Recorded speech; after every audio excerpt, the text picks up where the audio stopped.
Yorùbá nation, no going back. Everybody, irú àwọn abúlé báyìí lẹ́yìn ká máa wá láti wá ṣe awareness. Wọ́n ṣe àkànjókòó sórí platform ká máa sọ̀rọ̀ ṣá ọ̀rọ̀ yìí náà ni. Kẹjáde kẹṣà awareness ẹ̀ ní ṣe. Kò máa rojọ́.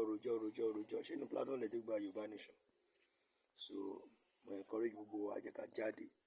Ká máa lọ káàkiri ìletò sí ìletò, ìlú sí ìlú láti máa bá àwọn èèyàn wa sọ̀rọ̀ lórí ọ̀rọ̀ Yorùbá nation.